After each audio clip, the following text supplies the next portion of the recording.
Rich the First Time DM, back for a walk around my neighborhood and talk about D&D today. I've got 40-mile-an-hour winds out here, so if it sounds like a freight train's coming towards me, don't worry. I'm on a hill. There's no tracks. It's just the wind. Today's topic was suggested by a user on Blue Sky. Board Game Bard wanted me to talk about creating interesting combat encounters. There are many things you can do to create combat encounters more interesting than just 3 goblins attack on the road. Start with elevation.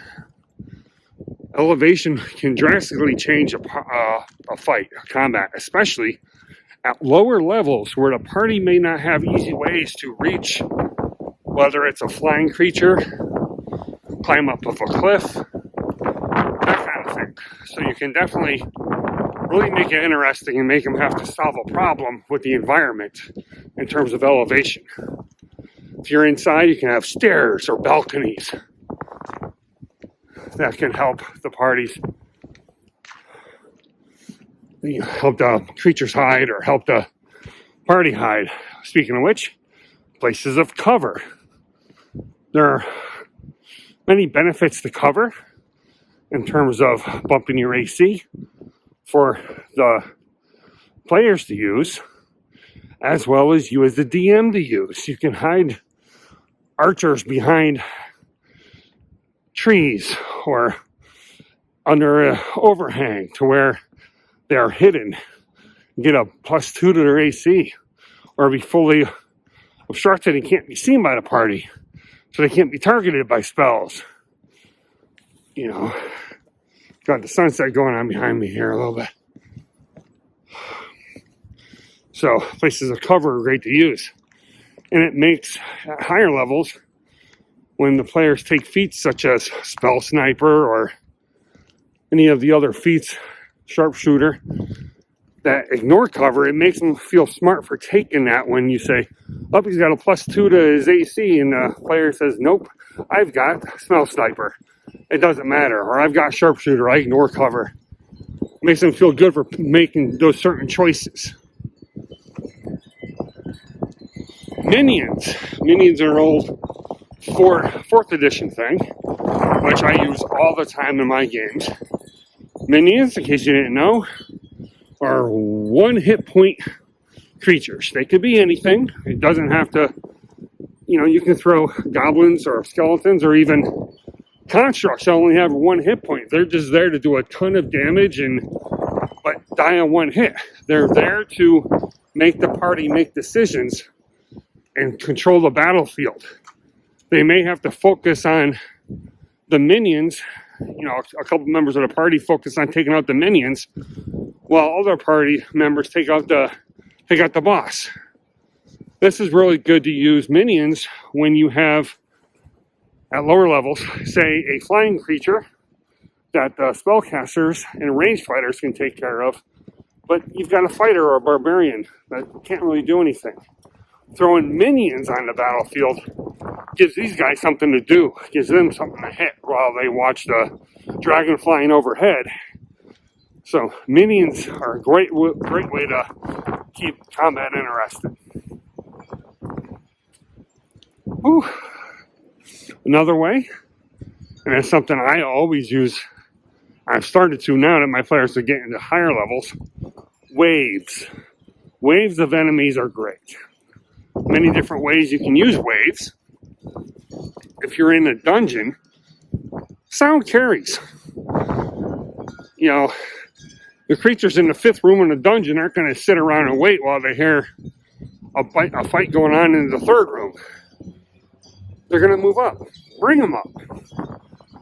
Every round or two, every 3rd round, have the creatures move. Have them move on the same initiative and have them start moving closer towards the party.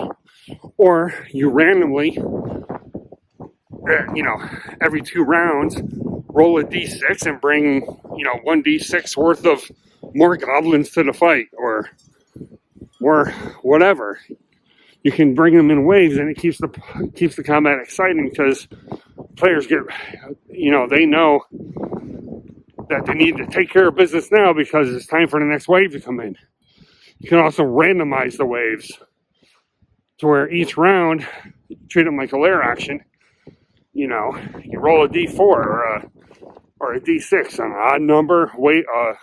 A next wave comes in, on an even number it doesn't. You can treat it like that. Speaking of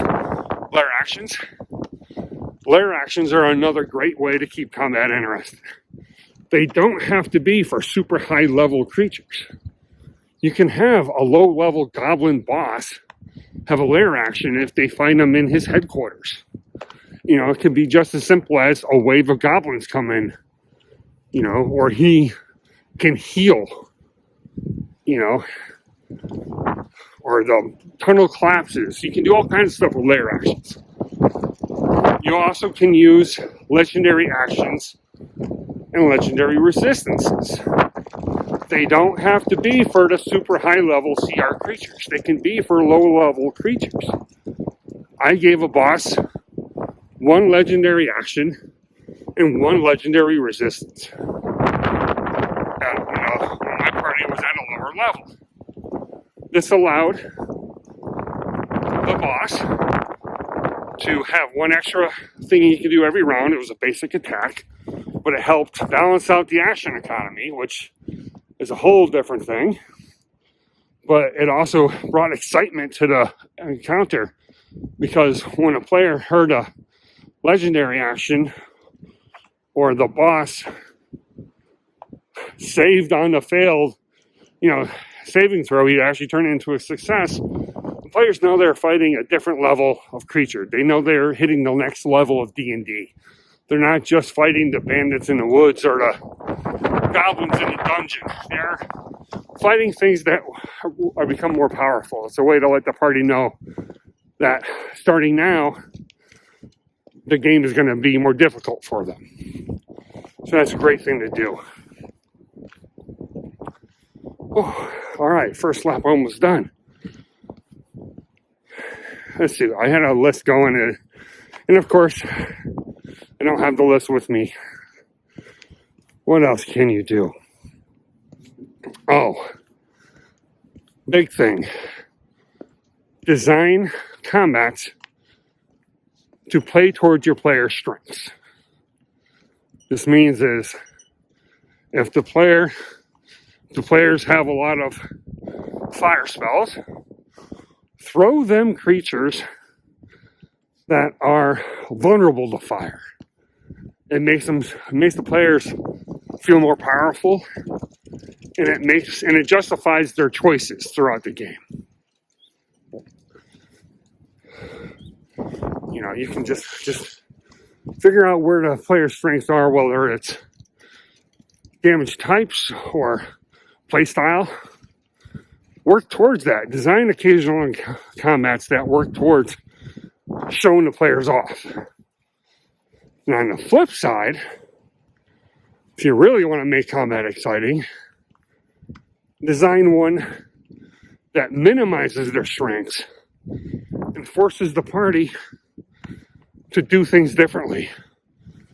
Or now they have to use the environments, or they have to use items and spells in different ways.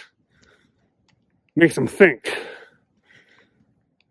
What normally would have been a 2-round combat now turns into a 4-round combat, because the players had to do things differently than they normally do. And it's a good way to use up some of those consumables too. If they don't have if they don't have fire resistance, throw a fire damaging creature at them and have them use up those fire resistance potions they got. And be unique. Saw a meme that said something along the lines of, taught my players a lesson. Showed them a white dragon. So when they got prepared for the fight, they came with fire-based spells thinking it was a white dragon. Well, it turns out it was an albino red. So all their fire-based spells were useless, and they had to think on the fly what to do. That's a great idea. I've never done that in my game. However, I have used misdirection.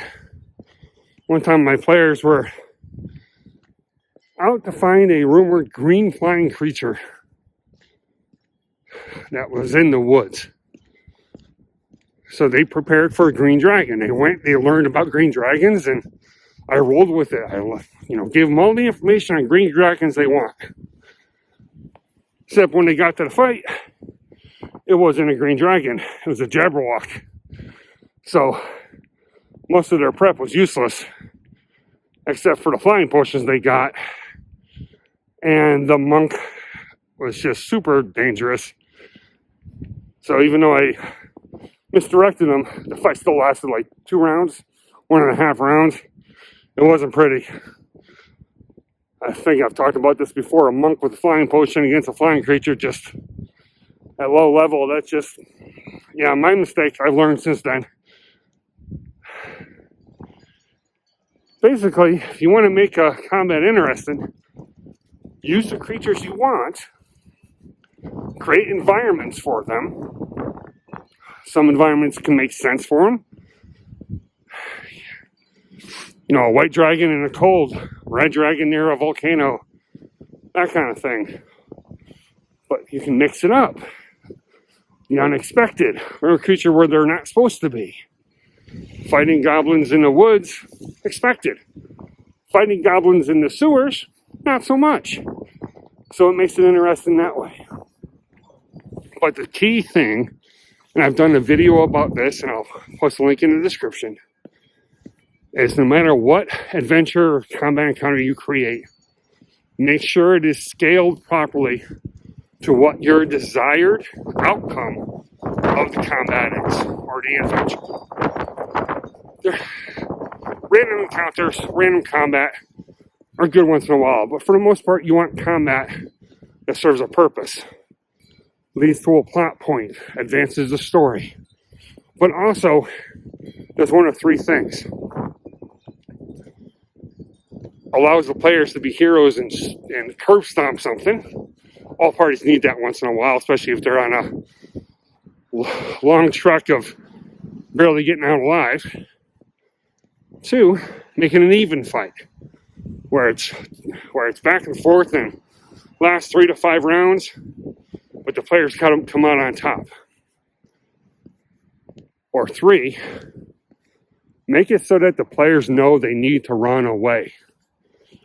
Let them know that retreat is always an option, and sometimes is the best option. Most TPKs I've heard of have come because the players did not know they could retreat.